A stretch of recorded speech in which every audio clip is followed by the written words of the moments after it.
Hello everyone, welcome to topper triple seven GK. आज है 27 जुलाई 2021 और आज के इस वीडियो में हम 27 जुलाई से रिलेटेड करंट अफेयर के क्वेश्चन देखेंगे और हर क्वेश्चन के साथ मैं आपको जीके भी बताता चलूंगा। तो पूरा वीडियो ध्यान से देखिए आखिर तक, क्योंकि लास्ट में मैं आपको 2 क्वेश्चन पूछूंगा जिसका आंसर आपको कमेंट बॉक्स में देना है। और इस वीडियो की पीडीएफ आपको टेलीग्राम पे मिल जाएगी, जिसकी लिंक मैंने इस वीडियो के डिस्क्रिप्शन में दी हुई है। तो चलो स्टार्ट करते हैं आज का अपना पहला क्वेश्चन।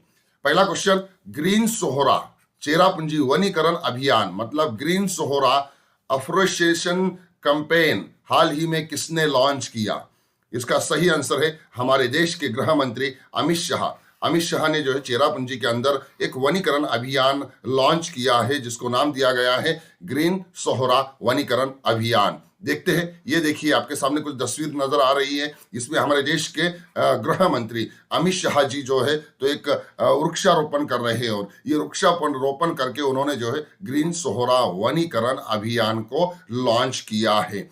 देखिए 25 जुलाई 2021 को भारत के गृह मंत्री अमित शाह ने सोहरा चेरापूंजी को सोहरा कहा जाता है, तो सोहरा के अंदर ग्रीन सोहरा वनीकरण अभियान लॉन्च किया है। ओके, तो ये याद रखना है हमें। उसके साथ ही इस अभियान का नारा दिया गया है एवर ग्रीन नॉर्थ ईस्ट। नारा क्या दिया गया है? Ever green north east. और इस अभियान को असम राइफल्स और मेघालय द्वारा चलाया जाएगा। असम राइफल्स और मेघालय सरकार की तरफ से इसको चलाया जाएगा, क्योंकि चेरापूंजी कौन से राज्य में है? तो चेरापूंजी मेघालय राज्य के अंदर है। चेरापूंजी को स्थानीय रूप से सोहरा नाम से जाना जाता है। अमित शाह जी ने यहां पर हरित सोहरा वनीकरण अभियान और उसी के साथ ग्रेटर सोहरा जलापूर्ति योजना इसका उद्घाटन किया। यहां पर उन्होंने एक अभियान और एक योजना लॉन्च किए हैं। ग्रीन सोहरा वनीकरण अभियान एक वृक्षारोपण अभियान है जिसके लिए असम राइफल्स चेरापूंजी के पूरे इलाके को गोद लेगी। और ग्रेटर सोहरा जलापूर्ति योजना जो है, इसके तहत जो हमारी केंद्र सरकार की जल जीवन मिशन जो है, तो जल जीवन मिशन के तहत उत्तर पूर्वी क्षेत्र के विकास मंत्रालय और राज्य सरकार ने जल के माध्यम से हर घर में शुद्ध पेयजल उपलब्ध कराने का निर्णय लिया है। देखते हैं आगे। ये देखिए, चेरापूंजी के बारे में अगर हमको देखना है तो चेरापूंजी जो है मेघालय राज्य के पूर्व खासी हिल्स जिले में स्थित है। इसका स्थानीय और आधिकारिक नाम सोहरा है। यह स्थान दुनिया भर में सर्वाधिक बारिश के लिए जाना जाता है, लेकिन इस साल हम देखेंगे, इस साल चेरापूंजी से भी ज्यादा बारिश महाराष्ट्र के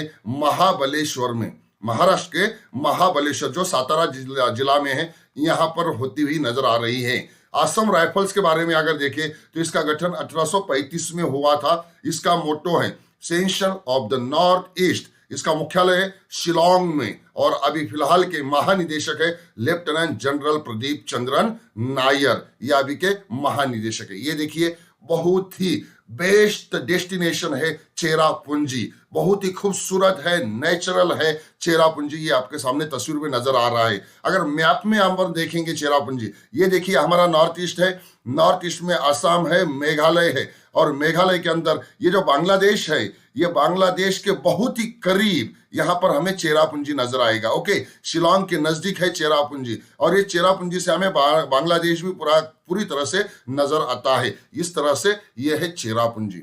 चलो नेक्स्ट क्वेश्चन देखते हैं। सेकंड क्वेश्चन है, हाल ही में कारगिल विजय दिवस कब मनाया गया? इसका सही आंसर है 26 जुलाई 2021। 26 जुलाई 2021 को कारगिल विजय दिवस मनाया गया है। जो इस चैनल के ऊपर नए हैं, जो स्टूडेंट इस चैनल के ऊपर नए हैं, इस चैनल को सब्सक्राइब कर दीजिए और बेल आइकन दबाना मत भूलिए कि डेली के हमारे इस तरह के जो वीडियो है, इस वीडियो से आपको नोटिफिकेशन मिलते जाए। इसलिए इसको सब्सक्राइब कीजिए ज्यादा से ज्यादा और इस वीडियो को लाइक करें। आज का लाइक का टारगेट हमने 500 लाइक का रखा हुआ है, तो फटाफट यहाँ पे जो है लाइक करते चलिए। और आपको अगर वीडियो पसंद आता है तो ज्यादा से ज्यादा आपके फ्रेंड सर्कल के अंदर शेयर कर दीजिए। ओके, ये देखिए कारगिल विजय दिवस मनाया जाता है मतलब 26 जुलाई को, क्योंकि 1999 में कारगिल युद्ध हुआ था पाकिस्तान के साथ और उसमें हमने आलीशान जीत हासिल की थी। इस तरह से टाइगर हिल्स के ऊपर हमने फिर से हमारी टाइगर हिल्स वापस ले ली थी पाकिस्तान की तरफ से। तो ये उसका फोटो देखिए। देखेंगे हम कारगिल विजय दिवस के कुछ इंपॉर्टेंट पॉइंट्स। कारगिल विजय दिवस प्रतिवर्ष 26 जुलाई को मनाया जाता है। 26 जुलाई 1999 को भारतीय सैनिकों ने पाकिस्तानी सैनिकों की घुसपैठ के खिलाफ ऑपरेशन विजय में विजय प्राप्त की थी। इस दिवस मनाने का उद्देश्य जो है, राष्ट्रव्यापी अभियानों के माध्यम से विशेष रूप से युवाओं में राष्ट्रवाद और देशभक्ति की भावना जगाना और बहादुर सैनिकों को श्रद्धांजलि देना, यह हमारा उद्देश्य है दिवस मनाने का। कारगिल युद्ध जो है ऑपरेशन विजय के नाम से जाना जाता है। यहां भारत और पाकिस्तान के बीच एक सशस्त्र संघर्ष था जो लद्दाख के कारगिल जिले और नियंत्रण रेखा के साथ लगा हुआ है। कारगिल युद्ध 60 दिनों से अधिक, मतलब मई 1999 से 26 जुलाई 1999 के बीच लड़ा गया। लगभग 60 दिनों तक यहां लड़ा गया और अंत में महान ऐसा अपने भारत देश ने विजय हासिल कर ली थी। इस युद्ध में टाइगर हिल्स की जीत एक महत्वपूर्ण उपलब्धि मानी जाती है। ये देखिए, ये जो है हमारा लद्दाख है, ये POK है ऊपर, ओके, ये यहाँ पर देखेंगे हम, ये टाइगर हिल्स है हमारा, ये देखो ये द्रास है, ओके, ये काक्सर है, ये कारगिल है, ओके। तो ये इस पूरे एरिया के अंदर जो है पाकिस्तानी सैनिकों ने घुसपैठ कर ली थी, ओके, और इस घुसपैठ को हमने जो है उनके असफल कर दिया और पूरी तरह से उनको मात दे दी वहां पर। ये देखिए, और अगर करीब से हम देखेंगे तो इस तरह से आपको ये नजर आएगा कारगिल का, ओके। ये देखिए, ये हमारा JNK है, जम्मू एंड कश्मीर, ओके, और ये देखिए यहाँ पर ये है कारगिल और ये द्रास यहाँ पर, ओके, ये कारगिल, ये द्रास, यहाँ पर टाइगर हिल्स हमको नजर आएगी। इस तरह से 1999 में द कारगिल वार हुआ था। नेक्स्ट क्वेश्चन, देश के सबसे बड़ा पारिवारिक स्वास्थ्य केंद्र कहां खोला गया है? देश का सबसे बड़ा पारिवारिक स्वास्थ्य केंद्र कहां खोला गया है? इसका सही आंसर है वजक्कड़, मलप्पुरम, केरल, ओके। मलप्पुरम जिले का वजक्कड़ यहां पर खोला गया है। इसके बारे में देखते हैं। केरल के मुख्यमंत्री विजयन पिनरई विजयन द्वारा 25 जुलाई 2021 को मलप्पुरम के वजक्कड़ में देश का सबसे बड़ा पारिवारिक स्वास्थ्य केंद्र ऑनलाइन खोला गया है। यह मूल प्राथमिक स्वास्थ्य केंद्र 2018 की बाढ़ में नष्ट हो गया था। यहाँ का जो मूल प्राथमिक स्वास्थ्य केंद्र था 2018 की बाढ़ में नष्ट हो गया था। और उसके बाद में जो है तो NRI उद्यमी थे शमशीर वाइलिल, इनके द्वारा जो है पूरी तरह से इनको वित्त पोषित यहाँ है। इसको लगभग 10 करोड़ रुपए की लागत से यहाँ बनाया गया है और 15,000 वर्ग फुट क्षेत्र के अंदर इसे बनाया गया है। NRI उद्यमी शमशीर वाइलिल ने इनको जो है पूरा पैसा लगाया है। यह फैमिली हेल्थ सेंटर सालाना लगभग 75,000 आउट पेशेंट की चिकित्सा जरूरतों को पूरा करने की उम्मीद है। इसीलिए हमें याद रखना है कि देश का सबसे बड़ा पारिवारिक स्वास्थ्य केंद्र केरल में खोला गया है। केरल के मलप्पुरम के वजक्कड़ में यह खोला गया है। देखेंगे केरल के बारे में, देख लेंगे। देखो, केरल की राजधानी है तिरुवनंतपुरम। इसका गठन हुआ था 1 नवंबर 1956 को। इसकी राजभाषा है मलयालम। इसके जिले है 14। ये देखिए, ये मैप नजर आ रहा है हमें केरल का। केरल में टोटल 14 जिले हैं। अभी फिलहाल के राज्यपाल है आरिफ मोहम्मद खान। मुख्यमंत्री है पिनरई विजयन। 2021 के अंदर यहाँ पे चुनाव हुए और चुनाव में फिर से एक बार पिनरई विजयन मुख्यमंत्री बन गए हैं। यहाँ पे राज्यसभा की सीट है 9, लोकसभा की सीट है 20 और विधानसभा की सीट है 140 और ये हमें केरल नजर आ रहा है। केरल को जो है कर्नाटक, तमिलनाडु की सीमा लगी हुई है और इसके पश्चिम की तरफ जो है तो अरबी समुद्र की सीमा लगी हुई है। चलो अगला क्वेश्चन, अंगनामा शिक्षा नामक कार्यक्रम की शुरुआत कौन से राज्य में की गई? अंगनामा शिक्षा, इसका सही आंसर है छत्तीसगढ़। छत्तीसगढ़ राज्य है हमारा और इस छत्तीसगढ़ राज्य में जो है तो यह एक कार्यक्रम शुरू किया गया है। उसके इंपॉर्टेंट पॉइंट्स देख लेते हैं। अंगनामा शिक्षा नामक कार्यक्रम की शुरुआत छत्तीसगढ़ सरकार ने की है। छोटे बच्चों को घर पर रहकर उनकी माताओं के माध्यम से सीखने के अवसर देने के लिए 400 महिला शिक्षिकाओं के द्वारा अंगना में शिक्षा नामक कार्यक्रम की शुरुआत की गई थी। लेकिन कोरोना संक्रमण की वजह से इस कार्यक्रम में थोड़ी सी रुकावट आई थी। अभी इसको फिर से स्टार्ट कर दिया गया है। भारत सरकार द्वारा एक निपुण भारत अभियान चलाया जा रहा है। इसके अंतर्गत जो निर्धारित लक्ष्य है उसको ध्यान में रखकर 5 वर्ष से लेकर 8 वर्ष तक के बच्चों को बाल बाटिका से लेकर कक्षा 3 के बच्चों के लिए इस कार्यक्रम को राज्य में माताओं के सक्रिय सहभागिता के साथ लॉन्च किया जा रहा है। मतलब यहाँ जो है ऐसा कहा जाता है कि हमारी सबसे पहली जो टीचर होती है वो हमारी माँ होती है, इसलिए माँ से ही बच्चों को पढ़ाया जाएगा, इसलिए ये, और उसके घर पे ही आंगन में ही पढ़ाया जाएगा, इसलिए अंगना में शिक्षा नाम इसको दिया गया है। चलो देखते हैं छत्तीसगढ़ के बारे में। छत्तीसगढ़, इसकी राजधानी है नया रायपुर। ओके, सबसे बड़ा शहर है रायपुर। नया रायपुर का नया नाम रखा गया है अटल नगर। क्या रखा गया है? अटल नगर। यह हमें याद रखना है। इसका गठन हुआ था देखो 1 नवंबर 2000 में, और ये मध्य प्रदेश से अलग होकर एक नया राज्य बना था 1 नवंबर 2000 में। कौन से राज्य से अलग हुआ था? मध्य प्रदेश से अलग हुआ था। इस राज्य में फिलहाल जिले है 28। अभी के राज्यपाल है अनुसुईया उइके, मुख्यमंत्री है भूपेश बघेल। यहाँ राज्यसभा की सीट है 5, लोकसभा की सीट है 11 और विधानसभा की सीट है 90+1। और यह आपके सामने यह है मैप छत्तीसगढ़ का, जिससे मध्य प्रदेश, महाराष्ट्र, तेलंगाना, आंध्र प्रदेश, ओडिशा, झारखंड, उत्तर प्रदेश की सीमा लगी हुई है। चलो आगे देखते हैं। कौन सा देश फेसबुक का विकल्प जोगाजोग नामक खुद का सोशल मीडिया प्लेटफॉर्म लॉन्च करेगा? इसका सही आंसर है बांग्लादेश। बांग्लादेश हमारा करीबी है, हमारा पड़ोसी है, और ये बांग्लादेश के अंदर जो है फेसबुक जैसा पूरे ऑल वर्ल्ड के अंदर फेमस है। इस फेसबुक का विकल्प जोगाजोग के नाम से यहां पर किया जाएगा। ओके, चलो देखते हैं इसके इंपॉर्टेंट पॉइंट।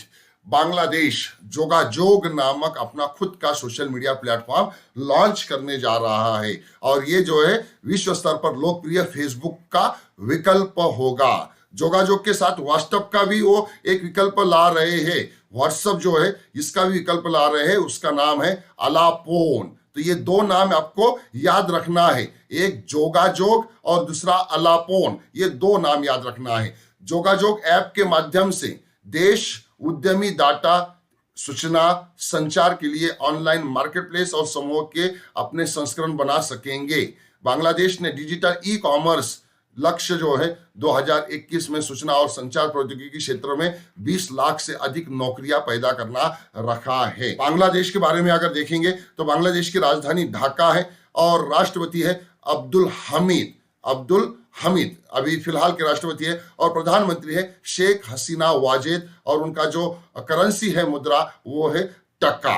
बांग्लादेश को हम मैप के अंदर देखेंगे। ये देखिए, ये है वर्ल्ड मैप, और वर्ल्ड मैप के अंदर जो है यह है मेरा भारत महान, और इसी के साथ है यहाँ पर बांग्लादेश। कौन सा देश? बांग्लादेश है। इसका बड़ा नक्शा देखेंगे हम। ये देखिए बांग्लादेश, ये जो बांग्लादेश है, बांग्लादेश की राजधानी ढाका है। क्या नाम है राजधानी का? ढाका। ये इस तरह यहाँ पर है मध्य भाग में। क्वेश्चन, हाल ही में सी विजय कुमार को निम्नलिखित किस आईटी कंपनी के नए एमडी के रूप में नियुक्त किया गया है?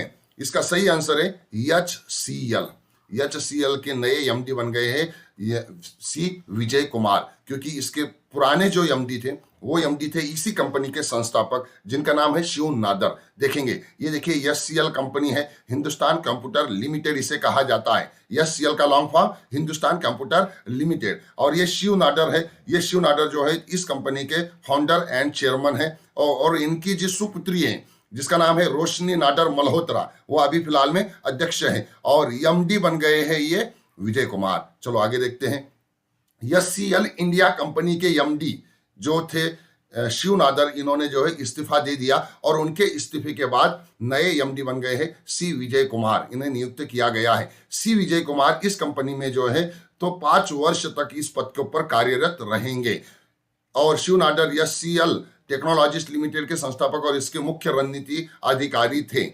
एचसीएल कंपनी के बारे में अगर देखेंगे तो एचसीएल टेक्नोलॉजीज की स्थापना 11 अगस्त 1976 को हुई थी। यह नोएडा स्टेट एक आईटी सेवा कंपनी है जो वर्ल्ड वाइड में अपना काम करती है, जिसका नाम एचसीएल है। एचसीएल का long form Hindustan computers limited है। इसका मुख्यालय नोएडा के अंदर है। नोएडा उत्तर प्रदेश में है। नोएडा कहाँ पर है? उत्तर प्रदेश में है। और इस नोएडा के अंदर उत्तर प्रदेश की फिल्म सिटी भी बनने जा रही है। फिल्म सिटी जो है, जैसे मुंबई के अंदर फिल्म सिटी है, हिंदी फिल्म सिटी, उसी तरह नोएडा में भी फिल्म सिटी बनने जा रही है। इस कंपनी के अध्यक्ष है रोशनी नादर मल्होत्रा। ओके, इस तरह से हमें याद रखना है इसके नए एमडी सी विजय कुमार। नेक्स्ट क्वेश्चन, विश्व व्यापार संगठन WTO के 2019 में कृषि उत्पादक निर्यातकों की सूची में भारत कितवें स्थान पर रहा? इसका सही आंसर है 90वें स्थान पर भारत रहा। और भारत जो है शीर्ष 10 देशों के सूची में भारत का समावेश कर लिया गया है। WTO की जो नवीनतम यादी है इसके अनुसार जो है भारत ने जो है चावल हो गया, सोयाबीन, कपास और मांस जो है इनके निर्यात में महत्वपूर्ण हिस्सेदारी निभाई है। इसी के साथ 2019 में कृषि उत्पाद निर्यातकों की शीर्ष 10 देशों की सूची में भारत ने प्रवेश कर लिया है। 2019 में भारत वैश्विक कृषि निर्यात में 3.1% हिस्सेदारी के साथ 9वें स्थान पर रहा। न्यूजीलैंड पहले स्थान पर रहा, अपना पड़ोसी चीन चौथे स्थान पर रहा, ब्राजील तीसरे स्थान पर रहा। ओके, भारत मांस और खाद्य मांस ऑफल श्रेणी में वैश्विक व्यापार में 4% हिस्सेदारी के साथ 8वें स्थान पर था। ओके, तो ये सारी चीजें हमें मालूम होनी चाहिए। ओके, WTO के बारे में जान लेते हैं। WTO वर्ल्ड ट्रेड ऑर्गेनाइजेशन, देखो इसका गठन हुआ था 1 जनवरी 1995 में। इससे पहले GATT के नाम से वह जाना जाता था। GATT मतलब general agreement on tariff and trade.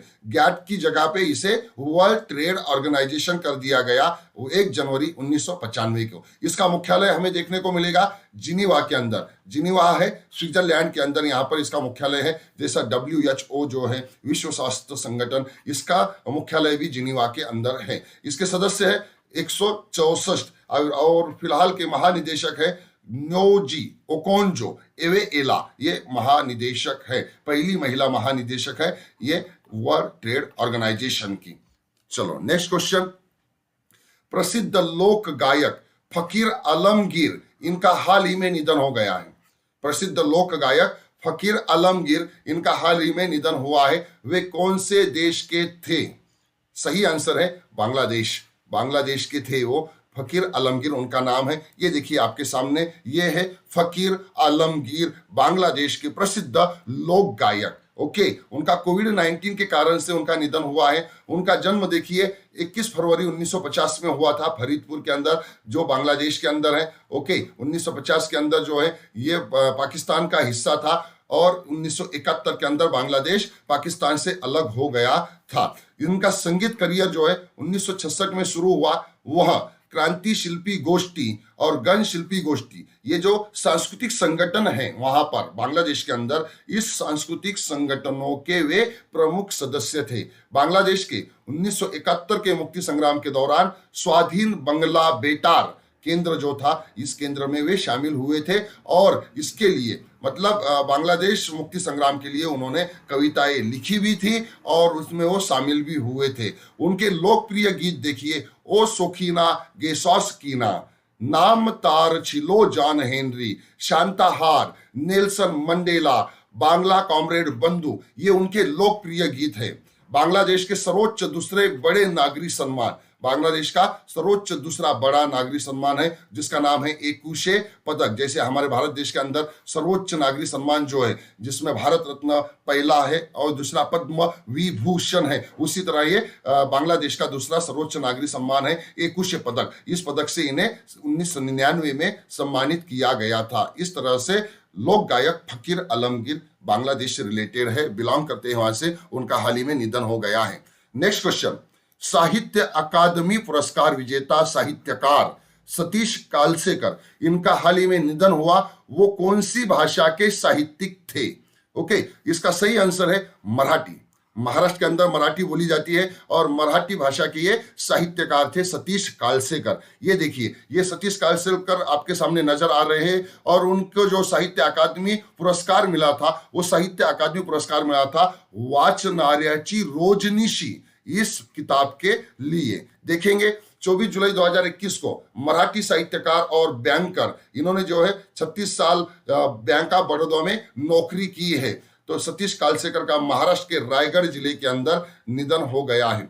2013 में उनके निबंध संग्रह वाचनार्याची रोजनिशी को साहित्य अकादमी पुरस्कार मिला था। उनके कुछ लोकप्रिय कविता संग्रह है जैसे इंद्रियोपनिषद, ये इंद्रियोपनिषद उनका पहला उनका कविता संग्रह था। उसके बाद में साक्षात, विलंबित, उनके लोकप्रिय निबंध संग्रह में वाचनार्याची रोजनिशी, जिसे क्या मिला था? उसे मिला था साहित्य अकादमी पुरस्कार, और पायपीट नाम की एक उनका निबंध संग्रह था। उनको जो पुरस्कार मिले थे उसके अंदर साहित्य अकादमी पुरस्कार था 2013 के अंदर, और सोवियत लैंड नेहरू पुरस्कार था 1977 के अंदर। इसी के साथ साथ उन्हें महाराष्ट्र के अंदर बहुत सारे प्रादेशिक पुरस्कार जो होते हैं वो पुरस्कार भी मिले हुए हैं, और उन्होंने 36 साल तक बैंक ऑफ बड़ौदा में नौकरी की थी। चलो देखते हैं नेक्स्ट क्वेश्चन। नासा ने जुपिटर ग्रह के चंद्रमा यूरोपा के लिए मिशन यूरोपा क्लीपर मिशन को लॉन्च करने के लिए किस अंतरिक्ष संस्थान का चयन किया है? मतलब जुपिटर का जो चंद्रमा है यूरोपा के लिए पृथ्वी का पहला मिशन होगा। ये मिशन का नाम रखा गया है यूरोपा क्लीपर मिशन। तो इसको लॉन्च करने के लिए किस अंतरिक्ष संस्थान का नासा द्वारा चयन किया गया है? इसका सही आंसर है स्पेस एक्स। एलॉन मस्क की जो निजी कंपनी है जिसका नाम है स्पेस एक्स, इसके तरफ से ये लॉन्च किया जाएगा। और बाकी के जो ऑप्शन देखेंगे, ESA ये यूरोपियन स्पेस एजेंसी है, रॉस कॉस्मॉस ये रशियन स्पेस एजेंसी है, और इसरो हमारे प्यारे भारत की स्पेस एजेंसी है। ये देखिए, अमेरिका अंतरिक्ष एजेंसी नासा ने यूरोपा क्लीपर मिशन के लिए स्पेस एक्स मतलब स्पेस एक्सप्लोरेशन टेक्नोलॉजीज कॉर्पोरेशन का चयन किया है। जुपिटर के चंद्रमा यूरोपा की विस्तृत जांच करने वाला यह पृथ्वी का पहला मिशन होगा। यह मिशन अक्टूबर 2024 में अमेरिका के फ्लोरिडा में नासा के केनेडी स्पेस सेंटर से फाल्कन हेवी रॉकेट, जो स्पेस एक्स का है, फाल्कन हेवी रॉकेट किसका है? स्पेस एक्स का है। इस रॉकेट द्वारा लॉन्च किया जाएगा। लॉन्च सेवाओं में कुल 178 मिलियन USD खर्च आने वाला है। कितना? 178 मिलियन USD।